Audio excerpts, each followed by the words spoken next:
hair in my face.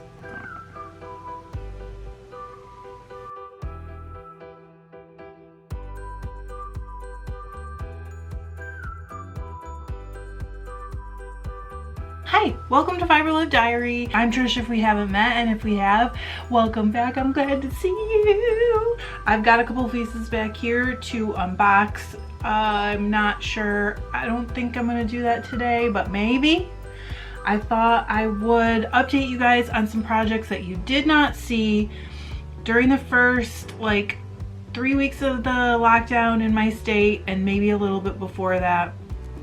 Sometimes I'm never sure how to like squeeze them into a video, so then I do an update like this. If you're new, you may not be familiar with them, but it's usually how I do it. So I have a lot. About the first 3 weeks that we were in shelter in place in my state, I was feeling really like uninspired and unmotivated, and I sewed masks instead. I've talked about it a little bit before. And then it all kind of came rushing back, all my inspiration. I think I just started to adjust. That's kind of my normal response for when there's like big life changes happening, is I just weirdly kind of shut that part of me off. I don't know. I was working on a sweater for John. That's not done yet, so you're not gonna see it, but I have other stuff. Hang on, let me get my sock blocker so you can really see these. I'm just gonna put, oh no, I'm gonna put them both on. Pay no attention to the woman in front of the curtain. So, back in February, while I dress these blockers, I'll just tell you. I got an email from Knit Picks that said they were getting a new sock yarn, and it's called Static. It has a different blend than their Stroll, which I actually love the Stroll, and I love the Hawthorne. So I was like, I'm gonna try it. I bought it in 4 different colors, and I have to say, their pictures, you know, they like put a picture of the swatch up if it's a patterned yarn. I wasn't like crazy in love with the pictures, but it turns out that the pictures don't do it justice. And I made these match on purpose, in case you're like, wow Trish, how'd you do that? I am magical. So look how good these came out matching. They're like pretty close to perfect. And this is the Cameo colorway.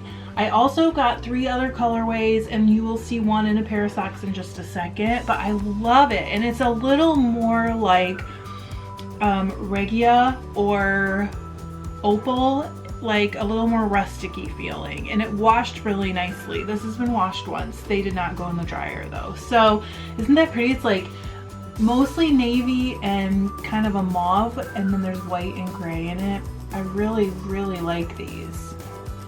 So these are for me. I've been knitting myself a lot of socks lately.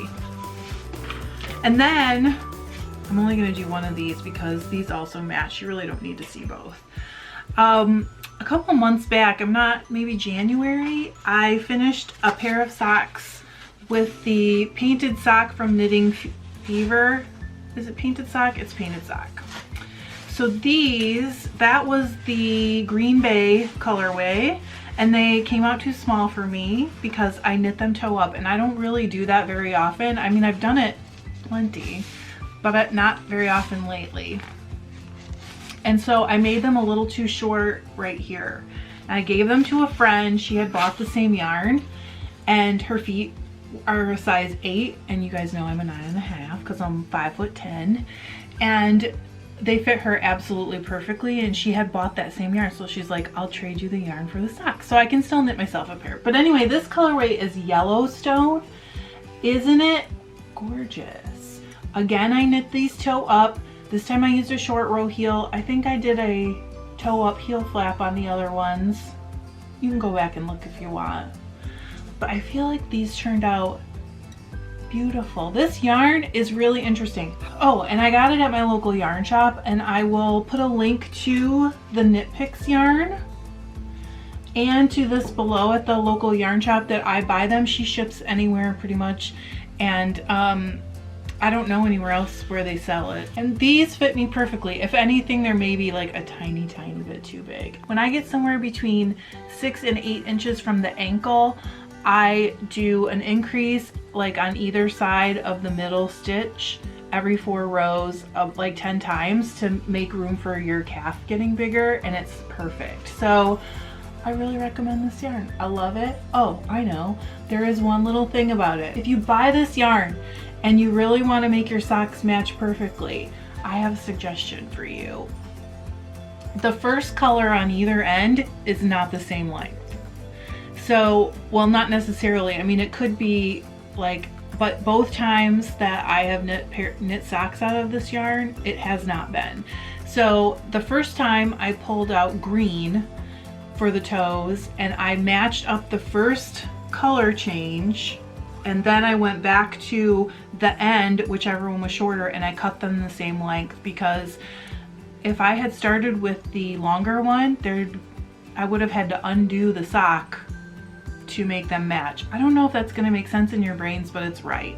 So if you start with the shorter one, you're fine. You can just sort of like backtrack it. But if you start with a longer one, you can't make the shorter one longer to match it. That probably made more sense. So if you want them to match, make sure you pull them out, match up the first color change, and then go to the shorter end and cut the longer one off.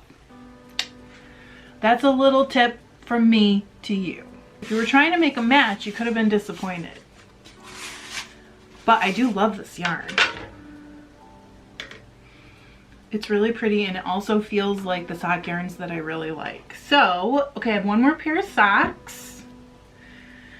I started these probably like the end of February. Some of you saw them. Oh, they're called the Shamrock Socks. Well, the ones I started were called the Shamrock Socks. They were too small. When I knit color work, and I think everyone's like this, I need more stitches because those floats don't stretch as much as stitches. So I had to go back. I totally redesigned the sock. I used the Shamrock chart from Shamrock Socks, which I bought, and then I redesigned the entire sock. So actually the sock doesn't really resemble those socks that much. But you know how I am. That's how I do things. So my dad even was like, those are cool. I'm not sure if they're too close together, but I love them. And this is another color of the Static yarn by Knit Picks, the Static sock yarn, and the black is Wildfoot black. This is, the colorway is Beanstalk, and I'm obsessed with how it looks with the black. Isn't that cool? Finished them on St. Patrick's Day. Didn't really have time to wear them, you know, to celebrate the holiday, but I mean, you weren't really going anywhere. By then, we weren't in shelter in place here, but basically we weren't going anywhere because we were already being told that Detroit was like under siege. Yes, I did knit too, in case you're wondering. I don't have second sock syndrome. There's more. But that's all the socks.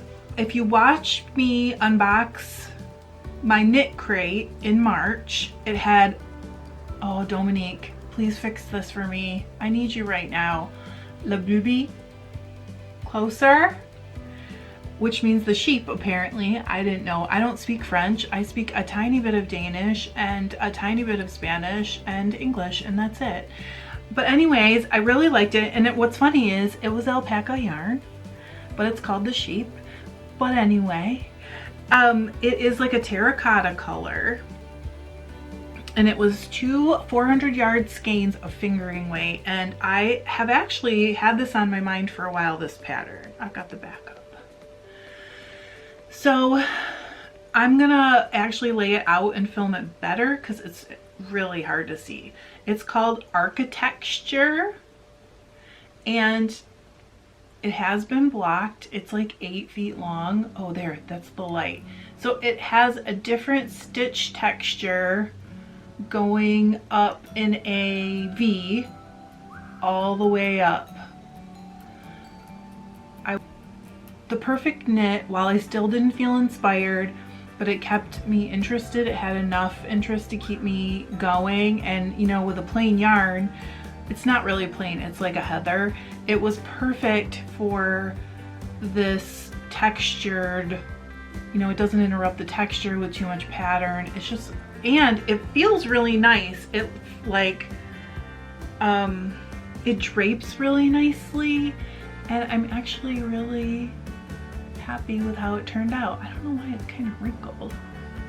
Didn't weave the ends in yet though.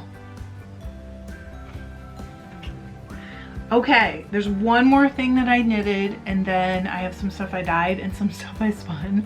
Holy crap, I actually have been kind of busy. I haven't been able to work since the middle of March. There hasn't been work available, so. So this is a test knit. Oh, I missed an end, but I did weave the ends and I just missed one. It's called the Anselgraph Test Knit. It is by Wool Enthusiast. You can follow him on Instagram. And I got picked for the test knit. It is knit from, look at this. I don't know if I have it. Okay, it's knit from Graphic Dye Works. Hang on, let me get the label. Okay, it is knit from Graphic Dye Works Baseline. I'm gonna back up a little so you can see. And the colorways are Grumble, which is the gray, and then Loganberry, which is the like rose color, but they're speckled and they're gorgeous and they were so nice to work with. I mean, love. The kind of like asymmetrical lace is just, it's love right now. Love it. It was a pretty well-written pattern, and it's very interesting. It's like you knit in pieces, you knit each piece onto the next piece, and I kind of like the construction, so I would recommend it. It is not released yet, but I will tell you guys when it is. And so you knit the lace first, and then you knit the garter ridge sections, then this gray lace, the edging lace, and an I-cord. So you do it in like 5 pieces kind of, but it's really cool and it was well written. I didn't think it was hard to follow at all, and it blocked out so pretty. This yarn, guys, this Graphic Dye Works yarn. So that's all my knitting, but I've done some dyeing and some spinning. So I dyed the Rambouillet from the April Paradise box. I did film that dyeing, and it was one of the pieces of film that I lost. You probably hear that for a little while coming up, but it's fine. Everything's good. I mean, I'm already catching up, right? No problem. So I dyed it. I do have a picture of the dyed fiber, and I will insert it. And then I spun it, and I spun it super fine, and I did a true 3-ply yarn with it. And I will actually also insert some better pictures. See if we can get it in focus. But I got 444 yards. It's actually 3.8 ounces. I weighed the skein, unless my scale is off a little, which I guess is always possible. And because it came in April, I was thinking about all the stuff that we have blooming here, which is at that time only hyacinth and daffodils. And so I was like, those are the colors I'm using. I need some spring in my life. And this Rambouillet was so easy to spin thin and so even and awesome. So I really think that I'll probably buy some more because I totally loved it. And this yarn is so squish. It's always just really gonna remind me of spring, which is so nice. The same day I had some violet left over, and I decided to go ahead and dye the Angora that came in the same box. And I'm kind of slowly working my way towards spinning this because I think I want to incorporate the beads they sent, but I haven't fully made a decision on how. Last year I did a video on like three different ways, I think, to incorporate beads into your hand spun yarns, and I just haven't decided if I want to use one of those techniques, or obviously there's more. So I'm not sure yet, but I think I want to, and that's the reason I actually went with 2 different shades. One of these has a little bit of the navy in it. I don't know if you'll be able to tell. This one's just slightly bluer But this box was themed Marie Antoinette, and I had looked on Pinterest for some inspiration, and if you put her name into Pinterest, you get tons of pictures of the movie with Kirsten Dunst.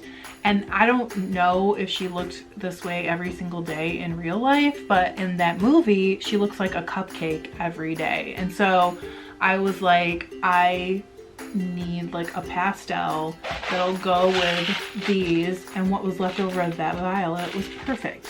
It's coming. I'm just not exactly sure when, and I kind of feel like I have to let inspiration hit me. That's just usually how I do things. I don't think I showed it, but back in October of last year, I finished a shawl that I dyed the yarn for. It's called Chard, and it's a space dyed yarn.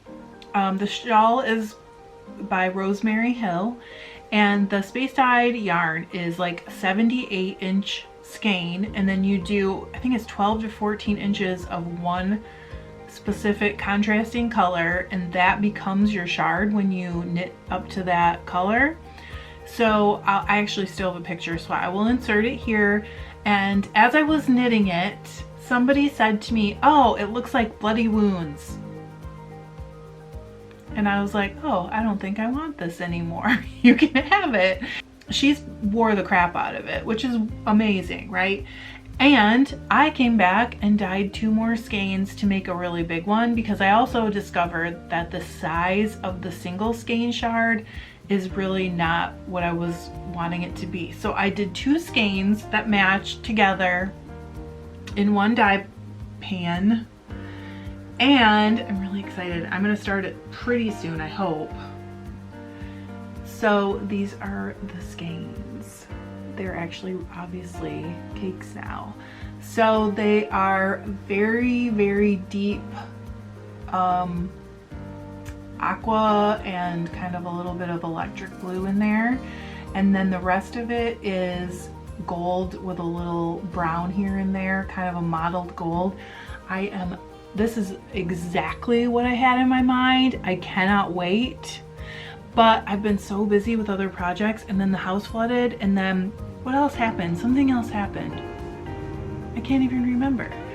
It wasn't our whole house, by the way. It was only like our guest room, and I saved all the fleeces, so don't even worry, everything's cool. So I showed some of my friends, and they knew. I had actually said, this is the colorway that I'm like picturing in my mind. We had a dye date right before the shelter in place started. And one of them was like, "This is so Tiger King inspired," and she showed me this picture. And you guys, I have to say, like, I did watch every single second of Tiger King, and it was like a train wreck, but it's kind of a redemption story, because he did figure out at the end that what he was doing to those animals was wrong. So I think there's always room in my head and in my heart if you can say, like, I was so wrong and I'm gonna do better. I feel like that is like a great story, and it represents all of us at some point in our lives. Am I trying to justify my bad TV binging? Maybe. Probably. But still, all my colorways inspired by Tiger King from now on, because this is gonna be insane. Now I just have a little bit of spinning. Obviously you saw this spinning. It fit into dyeing too, so I just wasn't sure where to put it. Also, I got a box of bats from Wild Wool, and I lost all the footage of spinning, all the footage of opening, everything. But I want to show you the finished yarns because they're beautiful. So you open the box, it's got 11 ounces of fiber in it, and it might be 1 big bat or 2 big bats. In this case, it was 5 smaller bats. I'm thinking they're going to be part of a Vivid by Tin Can Knits. I have that pattern. I actually have a bunch of hand spun blocks done, and I think that I'm going to use all of these to make a bunch more blocks for it, and I'm going to get serious about knitting that whole blanket. This one is purple, like lavender and blush, and it had white Angora in it. and I really spun all these kind of loosely, but you can see this fuzz, this Angora fuzz, and it's got some sparkle in it too, so it's really nice. And the second one had some like lighter orange. It is just like a sunset with that blush, and it also had white. It's really also pretty, and you can see there's some glitz hanging out. I think it's Angelina. Really nice. Then there was a one that had like blue, there's some orange, I'm going to show you. There's some orange silk in this one, which really pops. It's a blush base with the blue. Then this one was red with the blush, and it's just, I honestly thought that I wasn't going to like this one. It also had some orange. I thought it was going to look like McDonald's, like red and yellow, like ketchup and mustard, and it turned out to be one of my favorites, which is kind of, I guess, one of those lessons. Even if you've been spinning for a lot of years and you think you're not going to like something, sometimes these fibers can really surprise you. Okay, so then this last one had like a little bit from each. So the base was blush, and then there was like streaks of the red, the blue, the orange, and the purple in it. And it's seriously like a party. It's like a unicorn party. Thanks for joining me for the update. I'm glad to see you guys. I hope you're making cool things. I hope you're not stressing about the changes in your life. I hope you're all healthy. I hope your families and your communities are healthy, and that everybody's starting to bounce back.